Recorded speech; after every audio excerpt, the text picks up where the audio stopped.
Hello, everybody, and welcome back. We will be starting our live draw, the drawing portion in a moment.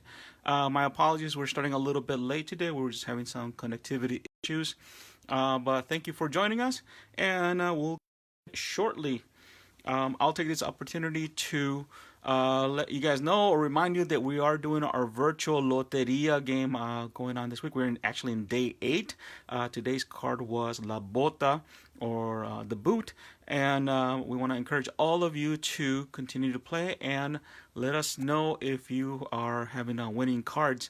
Remember, in order for you to let one have formed the winning L with your loteria card, you have to take a picture of your winning card and drop it into the comments for our loteria post, or direct message us on Facebook or Instagram, and then we will be able to verify. We will be selecting 10 winners for this first round, and each winner will be receiving a Latino Arts t-shirt. And again, thank you all for continuing to join us. Today's theme for the live draw is going to be landscapes, and we're going to be looking at two amazing artists from Guatemala today.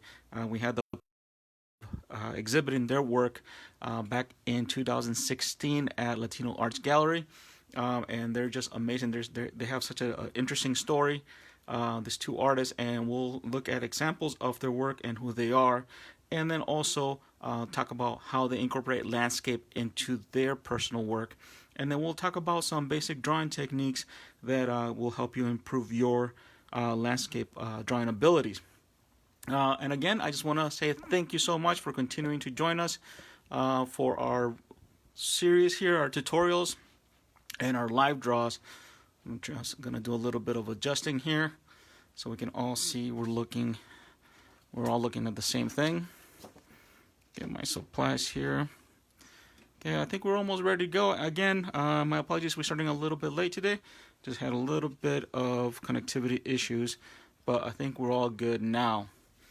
All right, a few more things to set up, and then we'll get started.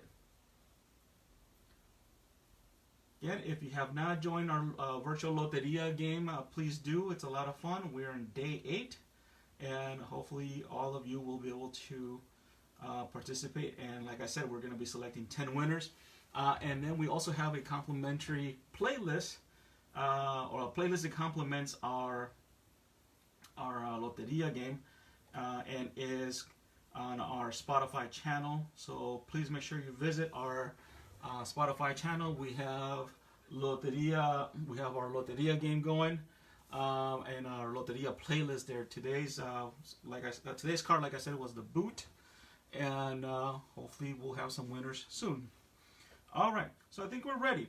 But before we get into the live draw portion of it, I'm going to review some of the materials that would be helpful for today. So today's tools are very simple. All we really need is paper. Any kind of paper will do, preferably white or off-white for this, since we're going to be practicing drawing. If you like to color on or draw on colored paper, that's also fine. Some sort of tool. For example, whatever your favorite kind of pencil is. If you like mechanical pencils, that's perfectly all right. And then you also need an eraser. Erasers are absolute must. If you can see, I have mechanical erasers, I have regular erasers, big erasers, little erasers, and I like my pencils to have big erasers too. Erasers are key to learning how to draw. You should not put the pressure on yourself that you're going to be perfect or get everything right on the first try. This is going to be more like a sketching exercise because we're practicing drawing and learning about landscapes at the same time. So make sure you have a little bit of paper, your favorite kind of pencil, and an eraser for sure. And if you have a wood pencil, make sure you have a sharpener. All right. So those are the basic materials that we need for today. I'm going to put those to the side since I'm not using all of them at once. And I'm going to grab a sheet of paper here and get that ready to go. All right, so we're going to be looking at a few artists, like I said, and one of the things that I want to cover though is when we're looking at landscapes, let's take a look at this image, very famous historical image, And everybody knows the painting by Leonardo Da Vinci, right? This is the Mona Lisa. But one of the things that I wanted to point out with this beautiful painting, probably one of the world's most famous paintings, is that one of the most interesting features about the Mona Lisa is not only, everybody talks about her smile, but one of the most interesting features is the background, which is two separate landscapes. I don't know if you've ever noticed that. And the reason for that is that in this time in history, right before the full-blown Renaissance, or during the Renaissance, the artists, would work on commission because the materials to create paintings were so expensive that really, they had to have a benefactor, somebody being their patron in order to be able to afford the materials needed to create paintings. This was done in oils. But artists, by nature, are trained observers, and they wanted to depict everything around them. And depicting means like creating images of them, whether it would be through drawing or painting. So here we have Leonardo da Vinci, who was commissioned to create this beautiful portrait. But in order for him to kind of satisfy his needs to continue to kind of like be his artistic self, he was a scientist as well, and he wanted to paint the natural world. So he would, like many other artists around that same time period, they would incorporate landscapes as part of the backgrounds, and that was their way to practice drawing this kind of atmosphere, the different kind of light situations they would see in nature. So if you look at the background of the Mona Lisa, it is actually two different landscapes, and you can tell they're two different landscapes by the way the horizon line is offset. And the horizon line is going to be one of the key things that we're going to be talking about today. Horizon line being where the sky and the ground meet. If it was a seascape, is where the sky and the ocean or the water meets. All right, but I just wanted to point that out. Very famous painting. We always focus on the Mona Lisa itself, but me as an artist, my favorite part of this painting, it ends up being the background, the landscape.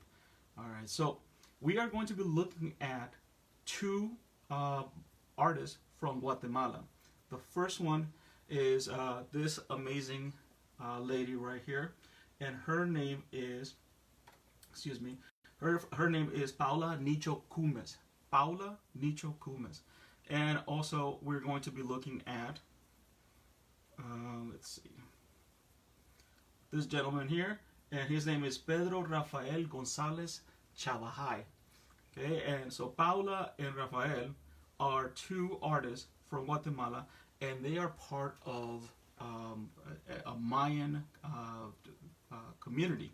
So both of them are descendants of the Mayan people, and they continue to work in their communities, which is amazing. However, their paintings, here's one by Paula, their paintings are world renowned. We were very fortunate to have a very large exhibit of their work back in 2016 at the Latino Arts Gallery.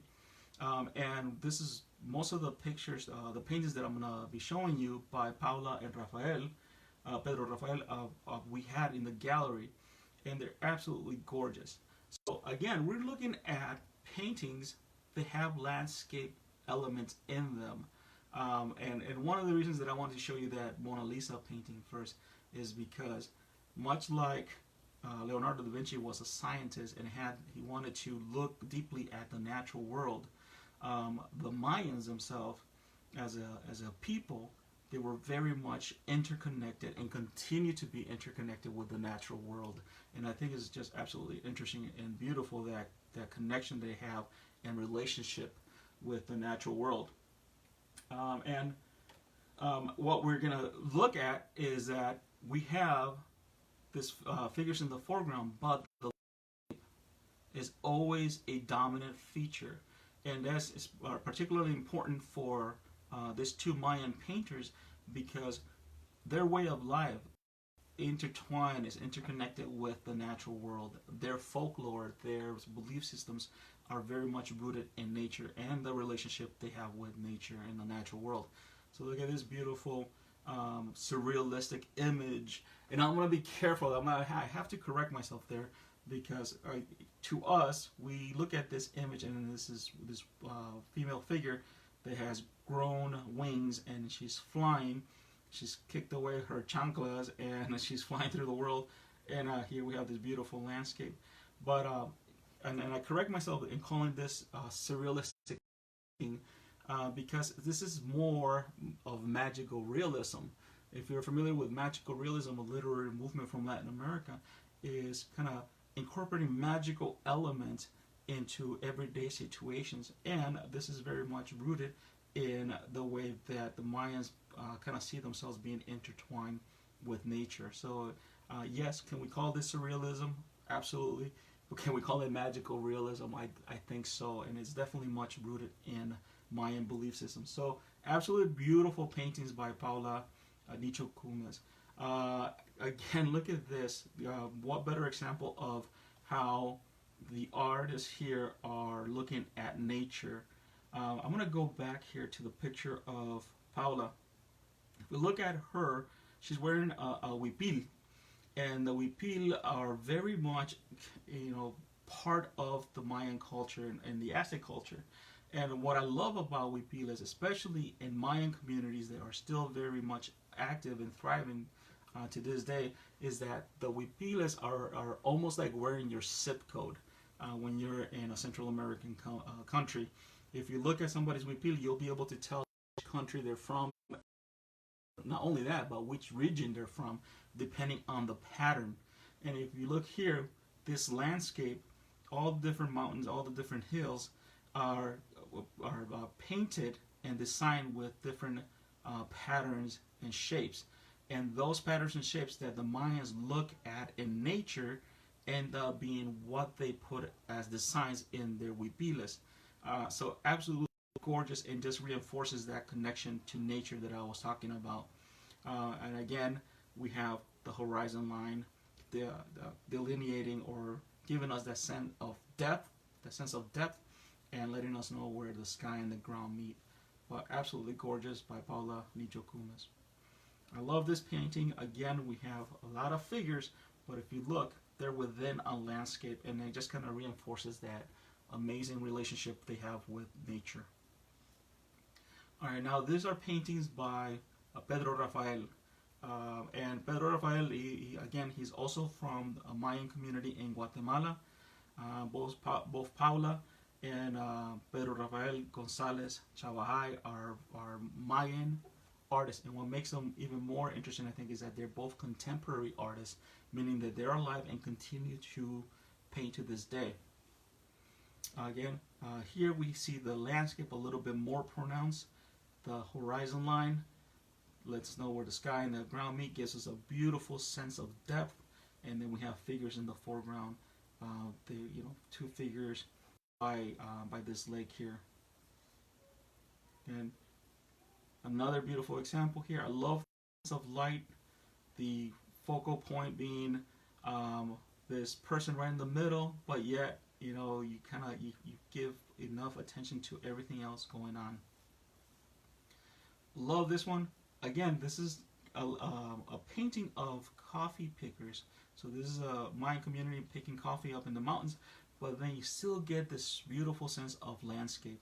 And you get the sense of where the horizon line is, and that depth of just how wonderful this beautiful natural world is. I love this painting. Again, this kind of reminds me a lot of that Mona Lisa, right? We have those figures on the foreground, which is kind of like the focal point, but then you have this gorgeous background, this landscape in the back. And here we have Pedro Rafael again, and back to our Mona Lisa. Alright, so I've selected a few images. I will add the name of the artist that were featured, that we're looking at today, in the comments after we're done with the live draw and we post this video. So you can look them up. They have amazing work online. You can look at the images that I've selected and many more. Very skilled artists. I wanted to point out this other example, or this other observation from Pedro Rafael's paintings. If you look at the horizon line, and if you look at the mountains and volcanoes that you see, if you notice, he is painting what he sees right outside his window. He is within this community. He paints what's part of his natural world. And if you look at the mountains, you start to recognize them as the same mountains. You can't see much of the detail, but you can see how close together they are, and you can start seeing that they are the same mountain. Especially this one that has kind of like that three kind of curves right on top. You see it coming up, and you see it showing up from different perspectives. So landscapes and artists, they've been having this conversation throughout the entire world. The same is true with artists in the Asian world and the European world. Artists, like I said earlier on, are trained observers, and what we like to do is really look closely at our subject matter. In this case, we have our subject being the natural world and landscapes. So what I want to do is I'm going to go through some basic drawing techniques on how to arrange a composition that will allow you to start creating a sense of depth and how you can create a landscape of your own. All right, so I'm going to pick one of, let's go with this one. And I'm going to just kind of break down the elements that I see in this one that make up of the landscape. And how do you organize? So I'm going to grab a pencil here, and we're going to start a basic drawing. I'm not gonna do the whole entire piece of paper. What I'm going to do is I'm going to section this off into little squares, or rectangles I should say. And these are called thumbnail sketches. And I recommend you try these, because if you want to start kind of creating your own landscape, you're going to probably want to do some thumbnail sketches. And what thumbnail sketches do is that they allow you to kind of organize your idea on the piece of paper before you invest a lot of time into a larger drawing. All right, so the first thing is we're going to be using a horizon line. Before I start drawing from here, horizon line, like I said, is the line where the sky and the ground are going to meet. So this here is going to symbolize the farthest point from where we are looking as the viewer. So we have different kind of elements, right? We have the foreground, for example, foreground right here, which is closest to us. We have the middle ground, and then we have the background. Now, this painting is very interesting because the foreground is very much established, which is the lady sitting by these canoes at the shoreline. And then we have the middle ground, and the middle ground is shared by the water and then this first set of mountains, so the mountains on the shore. But then the background ends up being this section right here, those mountains that we can see way, way far behind. So our horizon is kind of dynamic because we know that kind of like if we're looking at the world, the horizon line is going to be somewhere back there, right? But then it's kind of interrupted by part of the middle ground. All right, so we have here, and this ends up being part of our horizon line. Back in a few years ago, I used to be a classroom teacher, a middle school art teacher, in fact, and I used to always joke when I introduced horizon lines or talked about horizon lines with my students, and I would say I'm going to draw the world's biggest mountain, and I would say, well, what's the world's biggest mountain? And of course, it's Mount Everest, right? And I would go like this. I would draw my horizon line, and then I would just draw a little peak like that, and add a little snow. And I would say, that's my Mount Everest, and the students would always kind of like get a chuckle out of that. And the reason for that is that it's Mount Everest, but we drew it from far, far away, so it ends up being this tiny little mountain in the distance. All right. So and then if we want to add something in the foreground, for example, like this tree, and the tree will take up some space up front, and then we that. And as you can see, I'm adding a little bit of symbolism here for the lines that symbolize the trees and then the leaves.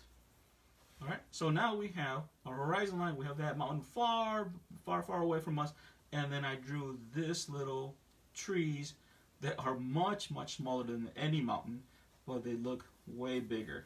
All right. So The horizon line is very much important for any landscape drawing because it'll allow us to organize that idea of depth and how space is going to work.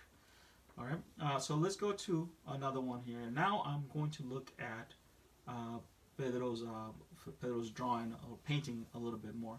So if we look at how he's organized his composition, middle is going right about here. So he has chosen to put his horizon line above the middle, which gives him a lot of foreground and middle ground to work with. All right, because he wants to include this landscape, because the water here, that lake, is as much or as important to this painting as these two figures in the foreground. All right, so how do we know that? Is because look how much of the painting they take up compared to the sky and all the other features. All right, if I know that this is about halfway from top to bottom, I'm going to kind of create this shoreline here. All right, the shoreline kind of becomes part of the horizon line. Like I said, this horizon line is a little bit more dynamic. All right, and then I can see that we have kind of this mountain. Here's our mountain that has those three kind of curves right on top, and then back here we have that, I'm guessing it's like a volcano. Central America has lots and lots and lots of volcanoes. If you've ever flown into a Central American country, it's quite the view. I know I've mentioned in the past that I'm originally from Nicaragua, and it was one of the most beautiful views when you fly in, that you kind of see from so many feet up high in the sky that you see lakes and volcanoes. But I've been fortunate enough to visit El Salvador and Honduras, and you can see their lakes and volcanoes. It's just absolutely gorgeous. All right, so we have our horizon line, and then we have those different elements that we have in the horizon, whether it be the mountain range or the volcanoes and the shoreline. All right, but now we know that we have all this space here to play with to create what's going to be our foreground and middle ground. All right, so we have the boats right here in the middle, or excuse me, in the foreground, the middle of the foreground, and those are simple rectangles. And then we have this one. It's an older boat. You can see it's no longer good because it's suffered some damage. And then we have our female figures here having a conversation. They're collecting water. You can start adding a little bit of a story to them. You have the older one. I don't know if you can see these details from where you're from the view. Let me bring this a little bit closer so we can see there. But you can see kind of like this one is an older lady, and then we have a younger one, and they're collecting water. You can tell by this beautiful clay pot, this jarra, and they're collecting water by the shoreline. All right, so lots of beautiful detail here, but let's go back to our discussion on landscape drawings. All right, so let's say we wanted to do a little bit larger here, and now we're going to create a larger space for me to draw. And I'm going to create my own composition using a horizon line. All right, so we can choose, like I said, where you put the horizon line. If I put the horizon line, let me clean this up. If I put the horizon line higher, that means I have more ground to play with. If I put it lower, then it becomes, the focus becomes in the sky, or falls in the sky, and we can see what that looks like here with Paula and Nicho's. You see her horizon line is below the center, so the focus is up in the sky, and that's the story that she's creating. And this makes sense, since the story that she's conveying here is about this female figure growing wings and kicking off her chanclas and flying away. And you kind of see it here. It's this story here is about this female figure playing the marimba and sending out these messages up to the heavens. There's all sorts of amazing symbolism in these paintings by Paula and Pedro Rafael, and it has to do with their tradition of and the religious practice as both Mayan, contemporary Mayan people and artists. I love this one. Let's before we do our own competition, let's take a look at this one a little bit. So if we look at where the horizon line is, if we look at where the horizon line is, it's kind of dynamic, but it is somewhere over here, right? Again, if this is the middle, it's just above. So this is the middle. The horizon line is above. Okay, and notice that the horizon line doesn't necessarily have to be just a kind of straight line or just like a curve. It could be very dynamic. It could have features of its own. Just like if we were doing a cityscape, right? The cityscape wouldn't be like a straight line and then buildings right here. The horizon line would probably be completely dominated by geometric figures representing city buildings and so on. So, but I absolutely love the way that she's incorporated the huipil designs in the natural world. It's kind of like returning them to where they originated from. Oh, let me go back here. But one of the most kind of traditional, I don't want to say basic, things that young artists do is that they love to do, that kind of like that road or stream in the middle of the composition. And I should point out that, I don't necessarily agree with this description, but the traditional description for Paula and Pedro Rafael is that considered naive artists. And what does that mean? So naive artists is usually a classification given to artists that are self-taught. I prefer self-taught artists. I think naive is very condescending, and that comes from European traditions. You're classically trained, like somebody like Leonardo Da Vinci that we're looking at earlier, and versus somebody who has not gone to a formal art school. So you have a classically trained artist and a naive artist. I like I said, I don't like that classification because it's very condescending. You could even say colonialism is very much effect there. You're kind of putting them down where they have so much richness to and content to their artwork. So I like that self-taught word. In Spanish would be autodidacta. These artists have taught themselves. And the reason I don't like that naive is also because these artists also live in communes in Guatemala, and what they do is they teach each other. And as you can see, Pedro Rafael and Paula Nicho have an amazing sensibility, a use of color, and they're using some very sophisticated techniques. So their colors are not flat like what you normally would find in naive art. They have started to do some very sophisticated color blending, the same that you would see in classical European paintings.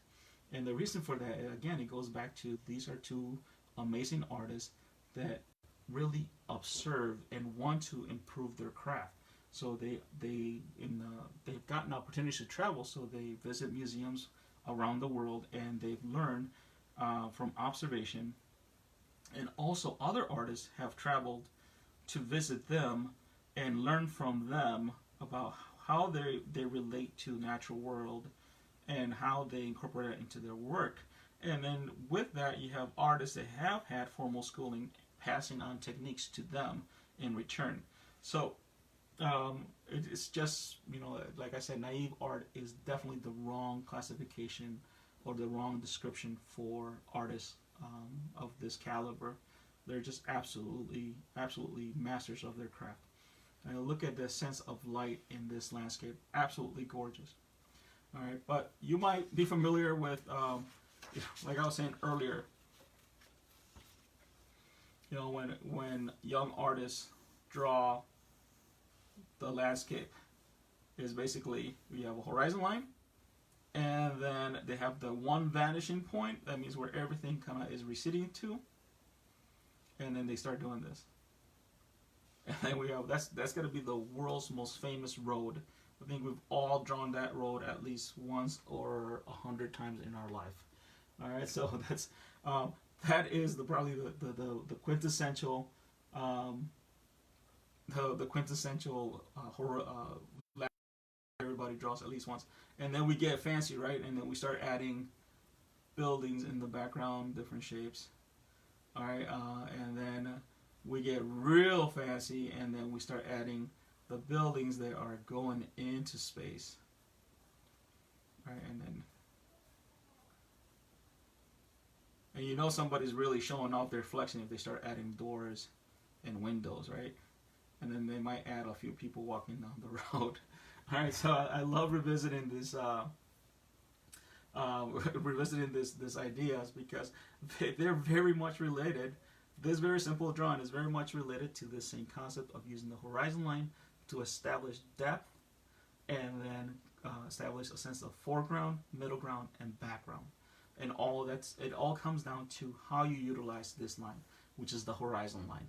And all landscape paintings, you know, they utilize that.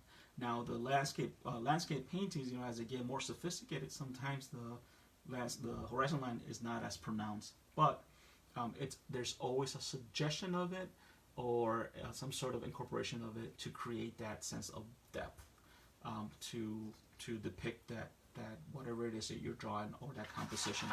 I'm gonna put this to the side, grab a fresh piece of paper. And I'll take this opportunity also welcome everybody that's just joining us, and I'm gonna check the comments a little bit. Names. I says hello. When you get a moment, can you write the names of the artists? I would love to. Yes, I will. When I post the video after we're done with the live draw today, I will write the name of the two artists in the post. Like I was saying, we were very fortunate that we actually exhibited these two artists back in 2016 at Latino Arts. We had this amazing collection of their work on loan to us from a private collector in San Diego, California, and San Francisco. It was a split collection, and it was one of my favorite exhibits that we've ever hosted at Latino Arts.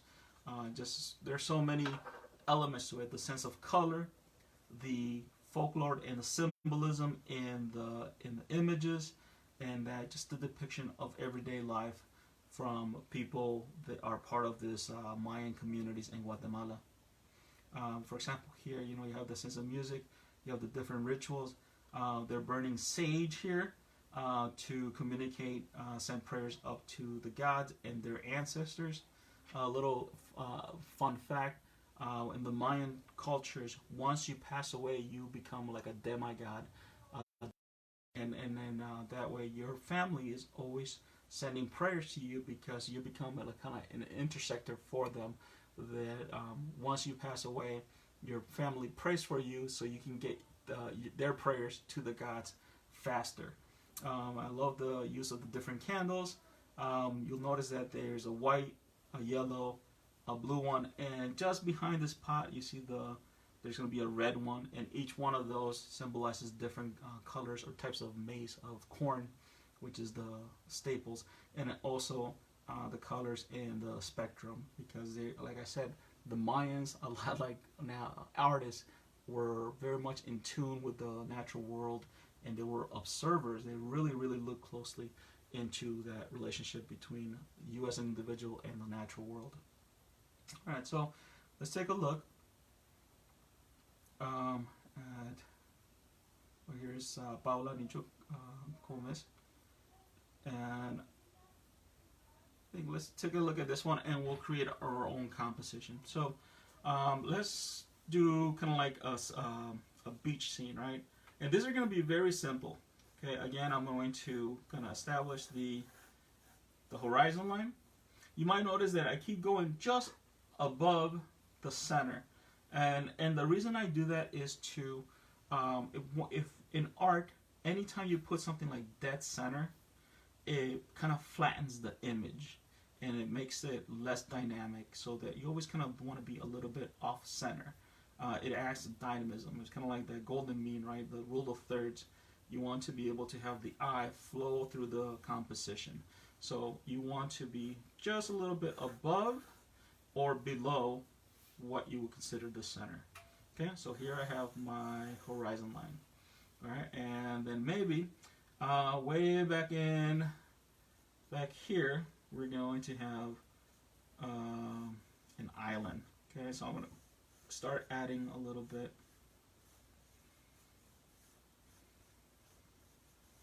of an island, and then this island has a volcano. That's actually, I've seen this place before. In Nicaragua, we have some very large volcanoes. You have Lake Nicaragua, and in the middle of that lake, we have a volcano called Momotombo. And right next to it, there's a little volcano called Momotombito with a diminutive at the added to the end. And you know, it's a beautiful sight because you get to go to these beaches, and you're on the beach, and then you see across the water you have this massive volcano that's absolutely gorgeous. All right, and here we have the horizon line part with volcano. This is going to be water, and then I'm going to create a shoreline. All right, so our shoreline is going to kind of come in and out, and then it's going to go like that. All right, and so here we have our shoreline, and there I'm kind of creating that sense of depth. All right, and then here what I can do is I can start adding, you can start adding some stones, or maybe, this idea of shells on the shore. And you can decide whatever kind of landscape you want to draw, but like I keep reiterating, is that sense of depth is going to be established by how you use the horizon line, or where you place it. All right, and then maybe I'm going to add a little bit of grass here, because sometimes we have those kind of like that beachfront, the sand, and then there's a little bit more of dirt here. And from this area, we're gonna have, a little palm tree coming over. To be fair, now I'm ad-libbing a little bit because there are no palm trees around Lake Nicaragua, but there is the volcano El Momotombo.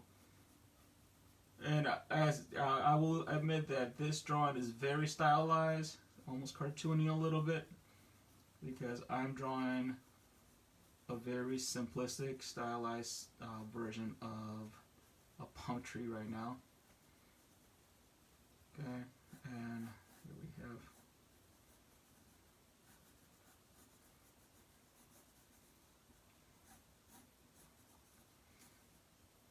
alright, there's a coconut on the floor.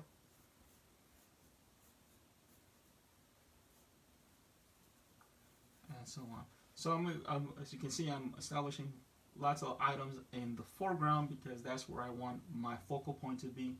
I have some elements in the middle. Well, I don't have anything in the middle ground yet, but I do have some elements in the background, and that continues to add that sense of depth. Okay, so here we have.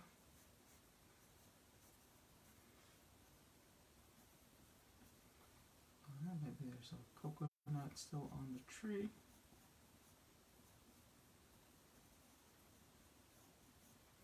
And so on. All right, so we can continue to. It's going to be our shoreline. Let's see. Maybe I'm going to take an idea from Pedro Rafael, and I'm going to add a little bit of a boat here.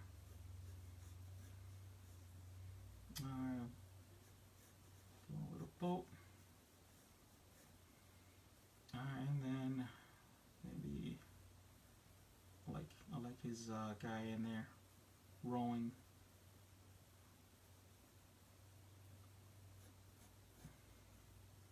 Standing there, and so on.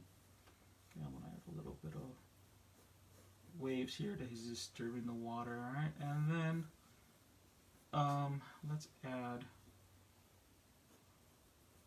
a sense of I'm not gonna do a sun. I'm gonna add some clouds think I want to add a sense of clouds. I'm going to make them a little bit longer. Maybe it's getting late in the day.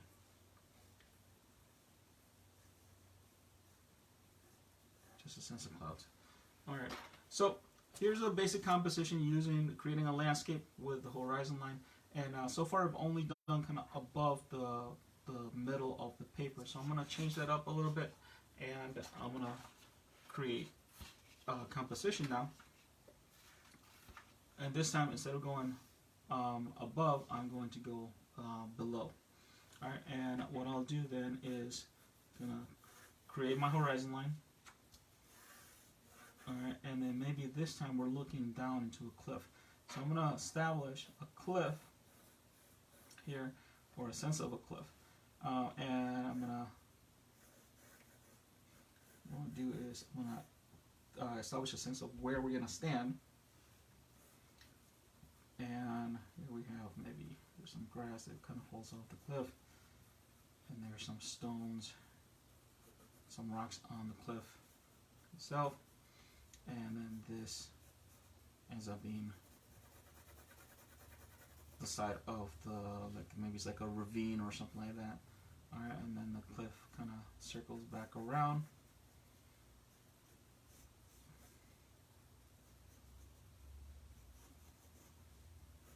Kind of like that. And it keeps going like that. And so our horizon line, since we're kind of like up above now, is kind of like down in the distance. You know, I'm actually gonna, I think I might drop our horizon line a little bit more for this drawing. Remember to draw lightly. Hold your pencil with that modified grip that I keep bringing up, because you want to be able to draw soft lines. And as you can see, I'm not pressing very hard, but because I'm going over and over in the same areas, I'm getting a very dark tone here. So here we have the top, and our horizon line is going to be down there. Maybe there's a river that kind of flows through this valley that we're looking down on. Okay, and then it's going to be like a gorge, so there's going to be another cliff on this side. Okay, so maybe this one juts out a little bit more.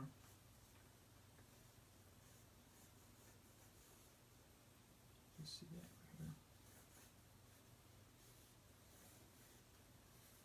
So there we have this kind of like cliffs on the foreground, and then our middle ground is where we kind of see the horizon line. So this ends up being far back. So it leaves this entire part of the composition for us to contend with, very much like this. So we have our foreground, right? Well, actually, in this case, like the foreground is what's closest to us, which is the figure. But for the landscape, we have things right next to us, right in front, and then we have what's going back into space. All right, so I'm just going to add a little bit more detail here, just to establish that. And then what should we add here?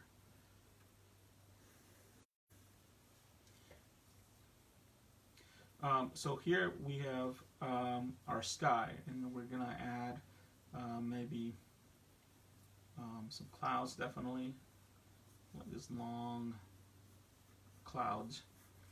All right. But then we will need some sort of figure here, and maybe we'll add. I'm gonna add maybe a soaring eagle here.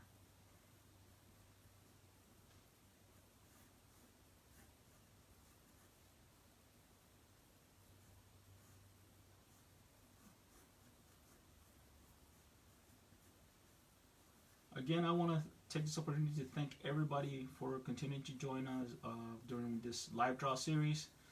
We really enjoy having this moment to stay creative with all of you, We hope that you're staying creative along with us. And we would love to hear more from you. We would love for you to post your, show us your landscape drawing. Like I mentioned before, I will post the name of the two artists that we focused on today as part of this live draw. And we want to see how they inspired you. Maybe how you took part of their compositions and had turned them into something related to who you are. I think Paula, Nicho, Paula, and Pedro Rafael are such amazing artists, and they are so true to their cultural heritage. We want to encourage all of you to do that as well. So definitely get elements from their compositions, put them into yours, but also be unique and add your own elements, add things that you like to make your drawings unique and interesting.